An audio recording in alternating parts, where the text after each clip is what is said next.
I found out that my wife is cheating on me. And so far, she and Josh don't know that I know. Josh, by the way, is or was my best friend.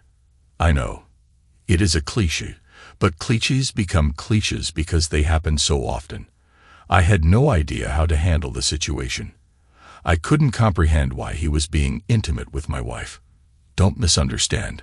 My wife is quite attractive in her mid-30s, and even after 3 kids, she looks striking in a bikini. But his wife, Carla, is equally stunning, if not more so. Carla stands tall at 5'7", with red hair that cascades to the middle of her back and green eyes that appear to peer into your very soul. I learned her measurements are 36, 23, 34, and I can't deny she had an effect on me. I let things slide for a couple of weeks after finding out about Josh and Heather as I tried to make up my mind about what to do. I loved Heather, and I wondered if there was some way to save our marriage. It didn't seem likely, but I couldn't know for sure until we talked. On Friday, I made up my mind to confront her. On Monday. Why? The 2-day wait. Heather had gotten a call from a very sick friend who needed some help, and she had rushed off to help her. I knew without a doubt that if I called Josh to ask him if he wanted to play golf on Saturday, I'd get Carla, and she would tell me that Josh wasn't there and was off doing something over the weekend. My parents had taken the kids up to their cabin on the lake for the weekend, so no wife and no kids meant that I was going to spend a quiet weekend alone, and it could very well be the last quiet weekend I would ever have. On the way home, I stopped and got a case of beer, and I fully intended to see that all 24 bottles were empty by Sunday night. When I got home, I put on a pair of shorts and a t-shirt and went into the kitchen. Dinner that night was going to be simple. I opened a package of hot dogs and put them in a pan to boil, chopped up an onion, and got a can of baked beans out of the pantry. I dumped the beans in a pot and put it on a burner, then opened my second beer. I was searching the refrigerator for the mustard when the doorbell sounded. Upon opening the door, Carla stood before me. She donned a tank top, seemingly without undergarments, paired with short denim shorts and flip-flops. The outline of her form was noticeable through the fabric of her top, causing an immediate and intense reaction from me.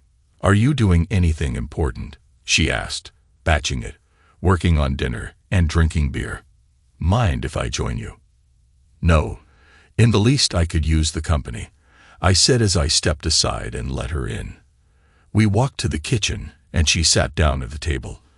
I knew she didn't drink beer, so I opened a bottle of Merlot when I poured her a glass. "Dinner is nothing fancy," I said. "Hot dogs and baked beans.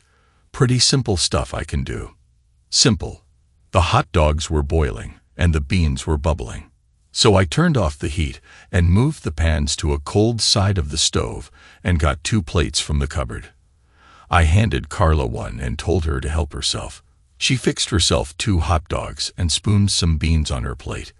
We sat down to eat, and I asked, "What brings you over? You have any idea where Heather is?" "She went to help a sick friend." "I wonder when it happened." "When what happened?" "When Josh got sick. He seemed quite healthy to me when he left the house." "You do know that Josh is involved with Heather, right? And that they are currently in room 130 at the Arrowhead Lodge?" "I didn't know that they were at the Arrowhead, but I've known for a couple of weeks now that she has been cheating on me." "How did you find out?" "I discovered a piece of a prophylactic wrapper in his pants pocket while doing laundry. He doesn't use them with me because we've been attempting to conceive. I resolved not to have his child if he was unfaithful. I didn't want to risk becoming a single mother in the event of a separation. So I hired a private investigator with some inheritance from my father. They meet for extended lunches, and when he tells me he's working late, he's often spending time with Heather." "How did you learn about it?" "I was in the basement working on a bookcase I'm making. The phone rang, and I picked up the basement extension. Heather must have picked up the upstairs phone a second or so ahead of me, and I heard her say the word lover just as I put the phone to my ear. So I quietly listened while Josh told her they would have to skip their usual long lunch at the Marriott due to an important meeting he had to attend. I got to listen to her tell him that she would miss him and that he was going to have to work hard to make it up to her the next time. You haven't done anything about it. I haven't been able to make up my mind as to what to do. I did decide this afternoon to confront her when she gets home and see where it goes from there. What are you going to do? Hopefully, I'll be doing it in a few minutes. I gave her what must have seemed to her like a confused look and said, "Do what?" She got up, came over, and sat on my lap. I've seen the way you look at me, and I know very well that if we weren't married, you would have pursued me. We might both still be married. But we don't owe Josh and Heather any more loyalty than they have shown us.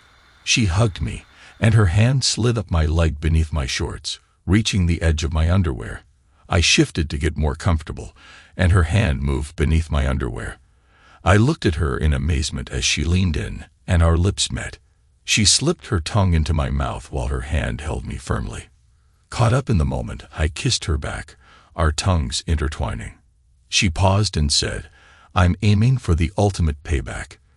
Despite our decision to try for a baby, I've consistently found reasons to avoid intimacy during my fertile periods to be extra cautious.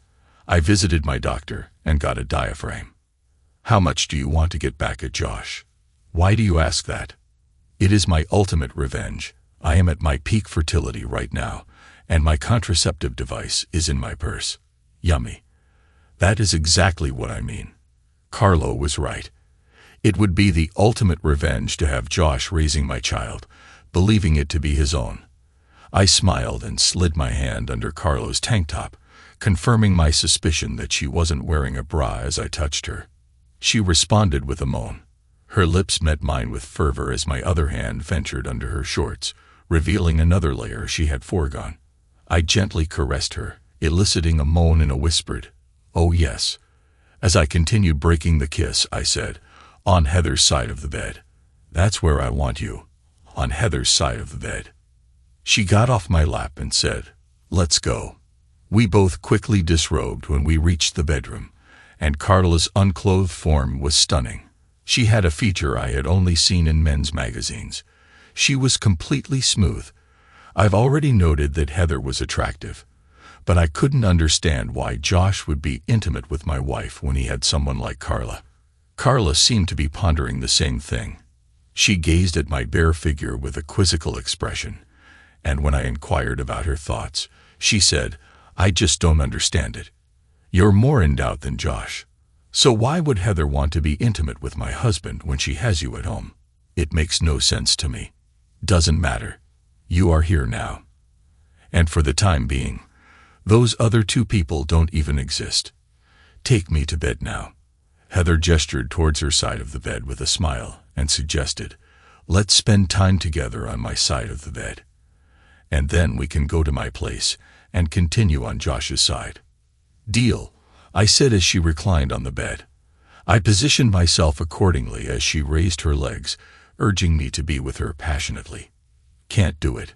Not until I've had a taste." I kissed her smooth skin and continued until Carla cried out enough. "Make love to me." I advanced and pressed on, and our bodies joined intimately. "Oh yes," she hissed. "Fill me, love her. Fill me and embrace me tightly." I did, as the lady requested. We were engaged in a passionate encounter filled with intense sounds that echoed off the walls. She pleaded with me to continue her words, fueling my desire. I was determined to satisfy her first. As Carla reached her peak, I could no longer restrain myself. I reached the climax, releasing into her. We were both sweaty and gasping for breath when I withdrew and collapsed onto the bed beside her. Carla propped herself up on an elbow and gazed down at me. "I can't believe this. I just can't believe this. Heather can have this, and she wants my husband." Her hand reached for me, and she began to caress me gently. I felt a twitch, and Carla whispered, "Good boy, showing signs of life." And that's a good thing, because we ain't even close to being done yet. "Lover." She moved down and began to caress me with her mouth. Her actions quickly revitalized my once dormant excitement. She then paused, shifted her position, And with a playful declaration of my turn to ride, she began to move rhythmically atop me. Carla and I reached a point of intense passion, and I shifted her position so that she lay on her back. Our connection deepened, and we shared a moment of peak intensity. As we rested afterwards, she said, "You weren't going to make me go home tonight, are you?" "Silly girl," I said as I pulled her to me. We fell asleep, wrapped around each other. I woke before Carla did in the morning, and as I lay there looking at her, I couldn't help but think that my actions with Josh's wife didn't make me any better than Heather. I could rationalize it by saying that Heather's infidelity released me from my vows. She did so I could write. What's good for one is good for the other, right? Turnabout is fair play, right? But for me, the bottom line was that I had been unfaithful to my marriage. I couldn't claim the moral high ground when I confronted Heather. True, she didn't know what I had done, but I knew. I hadn't noticed that Carla was awake until she said, "You look deep in thought. What are you thinking?" I told her, and she said, "I made the same promises you did when I married Josh. So I guess that makes me unfaithful too. But I don't see it that way. Josh made the same vows as I did, and then he broke them to me. That meant we had a contract. And if we were dealing in law, if I remember correctly from my business law classes, Josh would be in breach of contract, and the contract could be declared null and void. I know marriages aren't handled that way. But it doesn't change the fact that Josh and I had a contract, and he broke that contract with me. That means, at least to me, that I no longer have to honor that contract, unless I choose to. You need to look at your marriage the same way you aren't being unfaithful. You are only doing what her breach of her contract with you has freed you up to do. Enough of this talk. Take me out and feed me. And then we need to go to my place and reclaim Josh's side of the bed and work on starting a family." Her hand began to glide down my body, and as it reached my lower abdomen, I could feel a growing excitement. We became passionately involved, and if she wasn't expecting, by the time we fell asleep at her place, it certainly wasn't due to a lack of effort. However, I doubt the final attempts were fruitful, as it seemed nothing substantial resulted. In the morning, she inquired about the time the kids would return, and I informed her they would be home around 6. She served me steak and eggs for breakfast, suggesting I would need my energy for the day's activities. We called it quits around 4 so I could head home and be there in case my parents got there earlier than expected before I went home. Carl asked me if I had made up my mind as to what I was going to do, and I admitted that I hadn't. "Are you a good enough actor to pretend that everything is fine?" I don't know why, because, in my opinion, the best retaliation is for us to continue what we spent the weekend doing. I want to keep at it until I'm pregnant. Also, you need to consider your children.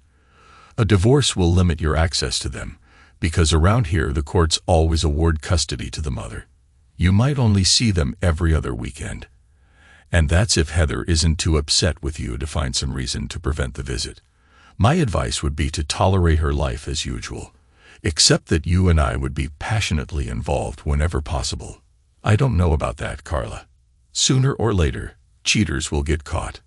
If they catch us, it reduces our chance to hold the high ground in any talks we have. They got caught because of careless mistakes. You discovered Heather's secret because they foolishly used the landlines to talk. I learned about it because Josh was so negligent. He brought proof home in his pocket. We won't risk that. We will buy a couple of prepaid phones from Walmart and use them to communicate to prevent our spouses from finding them. We will store them in our work desks. We will coordinate our meetings to coincide with theirs. No, we won't be able to do that. If Heather calls and says she has to work late, I'll have to babysit. And if they are doing it on their lunch hours, we won't be able to. Because I can only rarely take long lunches. You can sometimes work late, can't you? When you do, she will need to be home to watch the kids. I play cards with some sorority sisters from college every Wednesday night, and sometimes I stop for drinks after work with my colleagues. And Josh is accustomed to that. Another thing we can do is put a tap on our phone lines so we will know what they're discussing. Are you interested? You've thought it all out, haven't you? Maybe I've missed something, but with both of us working together, I think we can cover all the bases. You are sure you want to do this? Absolutely sure. Like I told you in the beginning, I want revenge on Josh.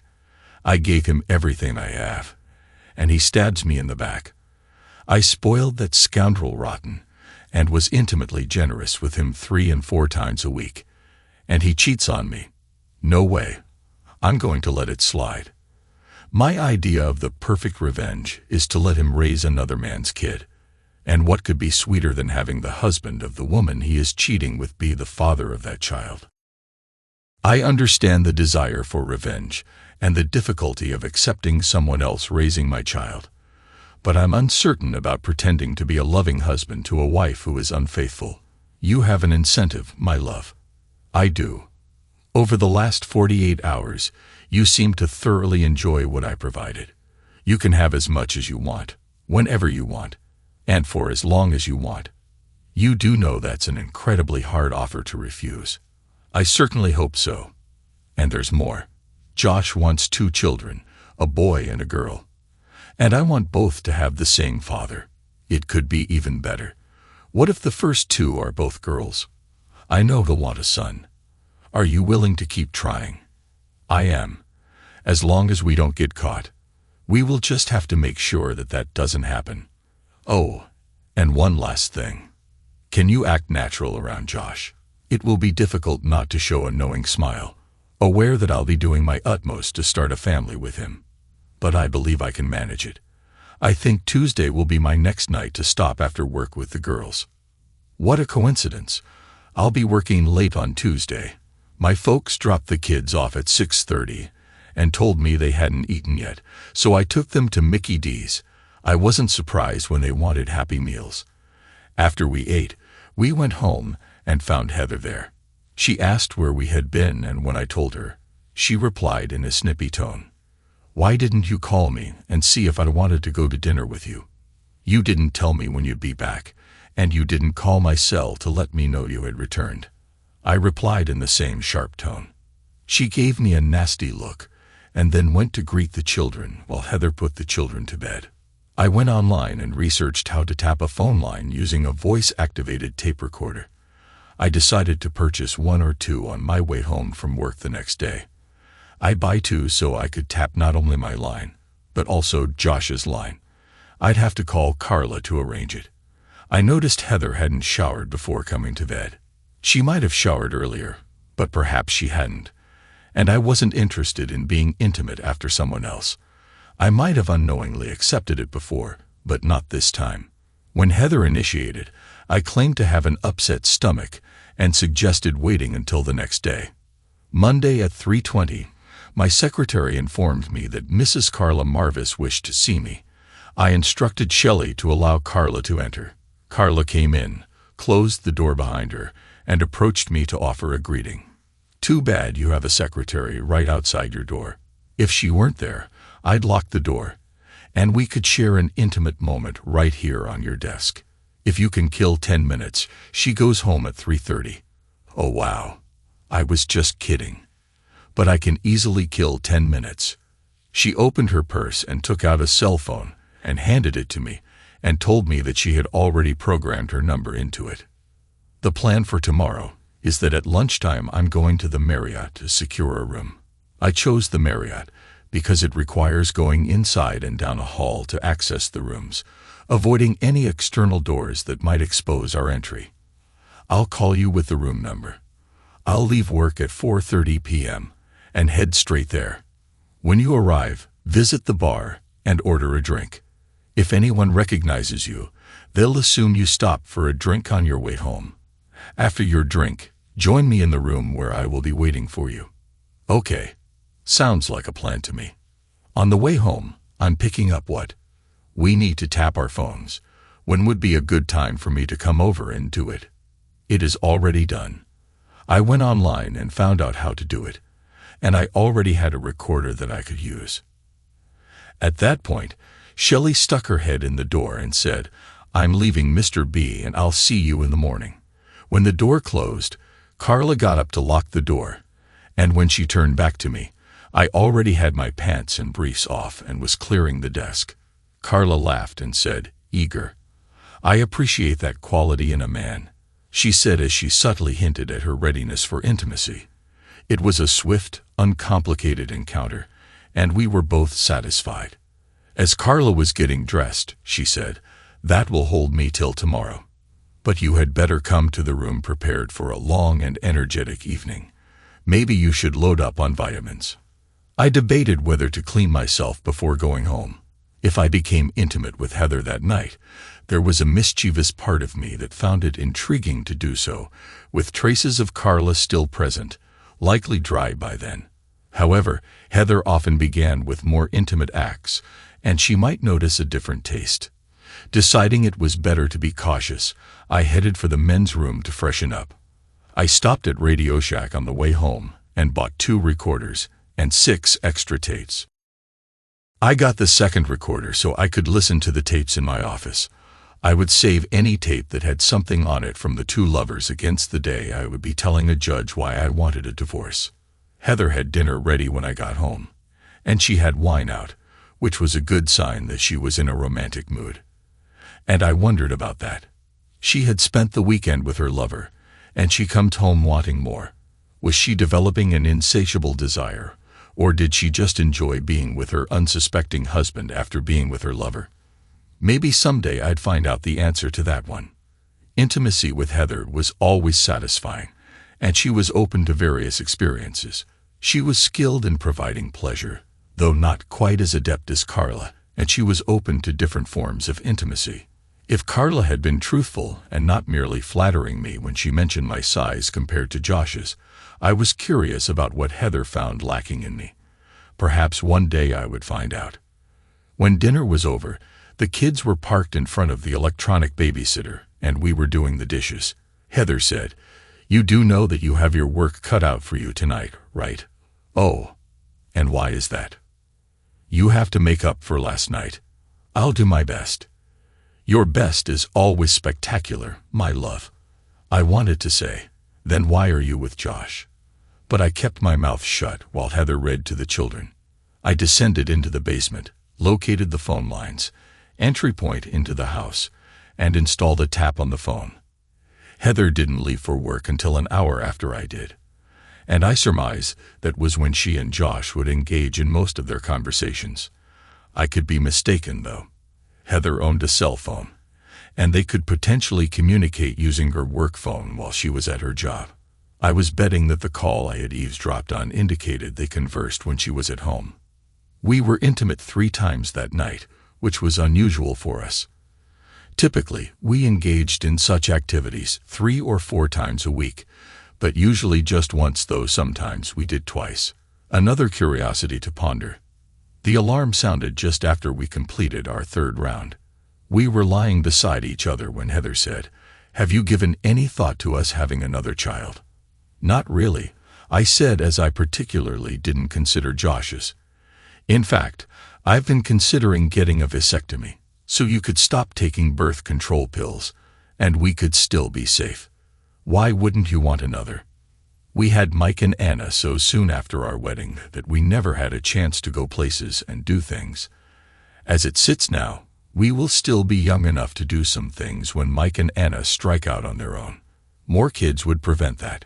Besides, right now, we need the income from your job.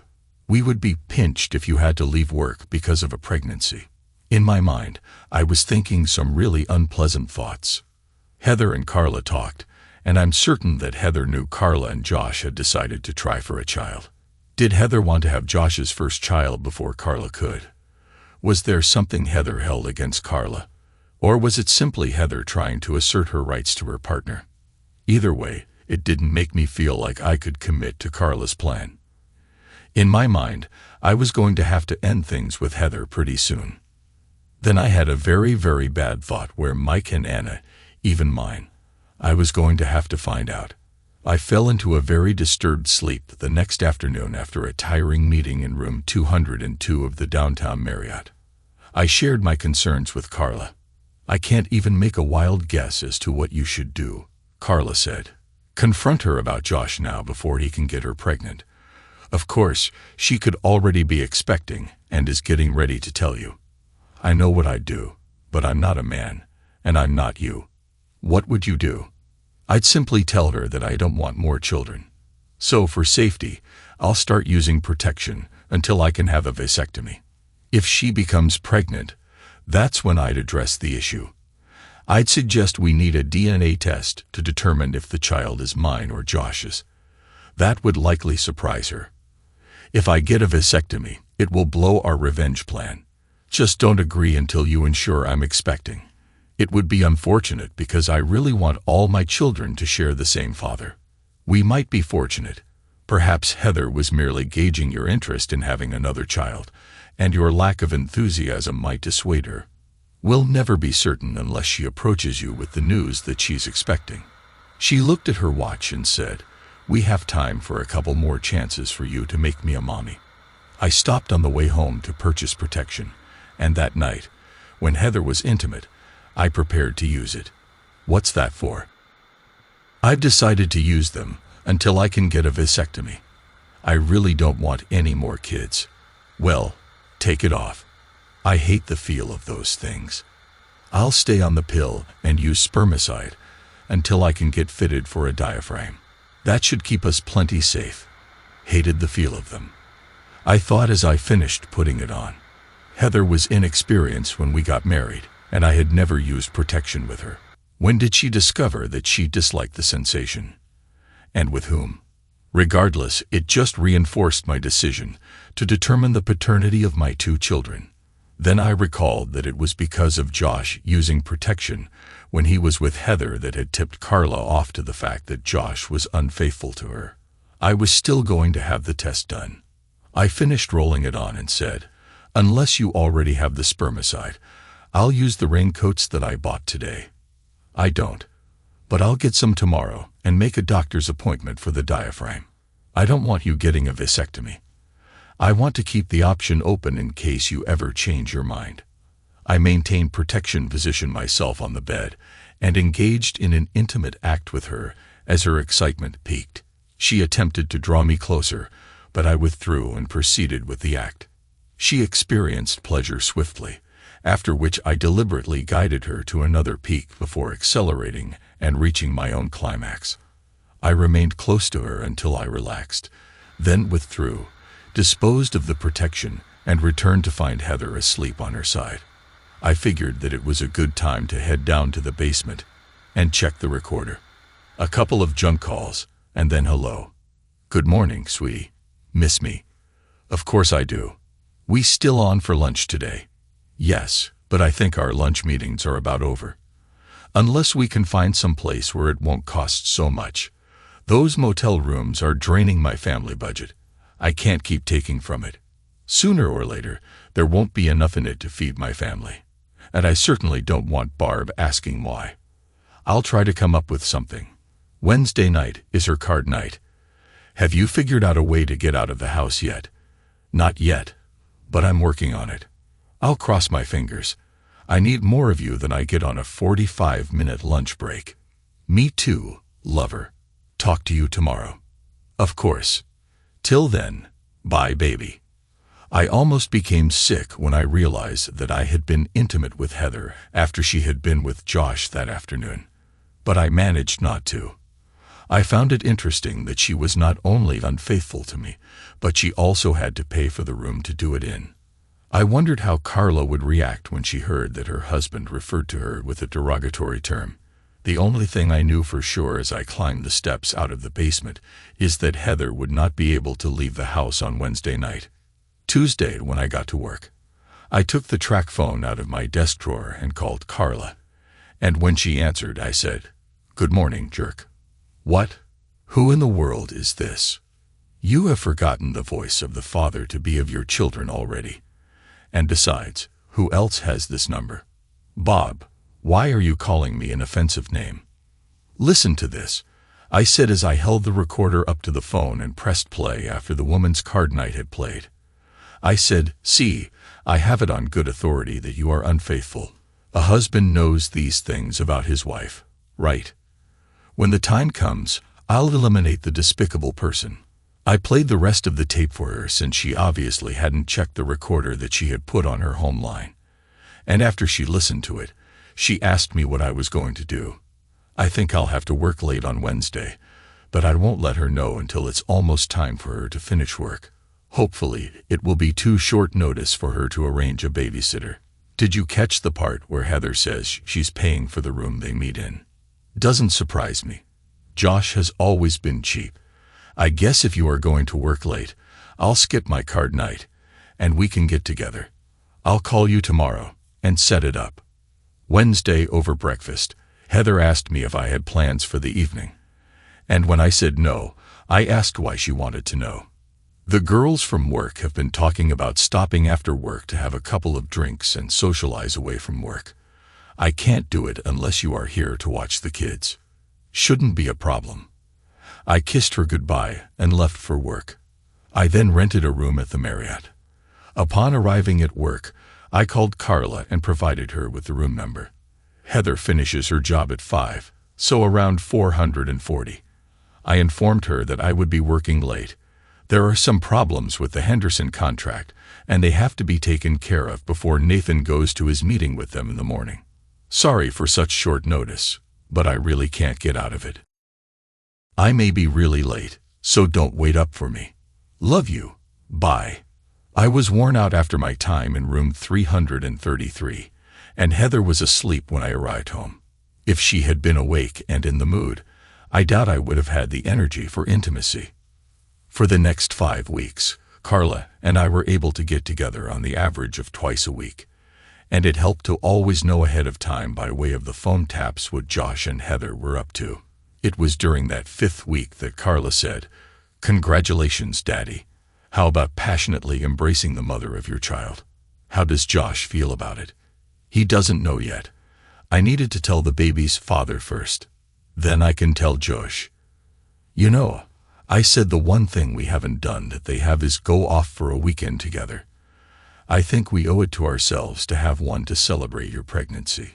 We just need to do it without the two of them putting 2 and 2 together and coming up with the right answer. Funny that you should bring that up at this exact time. Josh has to fly to San Diego to handle some detail or other with his father's estate. He is going over this weekend, so he can visit with some relatives before going to see the attorney on Monday.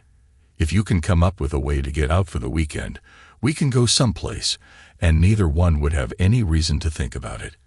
I think I can do it." I got off the bed and got my cell phone and called my brother, who lived in Akron. When I got him, I asked him to call the house just after I left for work in the morning and to tell Heather that I need to come home for a family emergency of some type over the weekend. I told him I'd call him later and clue him in as to what was going on. He said he would take care of it, and we said goodbye. I turned to Carla and said, "All that's left is to decide where we want to go." The next morning, Heather called me on my cell about 5 minutes after I left the house. "You need to call Bill as soon as possible. There was a family emergency, and he needs to talk with you. I'll call him as soon as you hang up." I waited until I got to work, and then called Bill. "What's up?" I explained the situation to him, and he assured me that I could rely on his help whenever I needed it. I trusted him because he despised unfaithful individuals. He was a single father because his wife had been unfaithful after she passed away in a car accident. He ended up raising the children alone. I called Carla and told her the setup, and we made arrangements to take off for the weekend.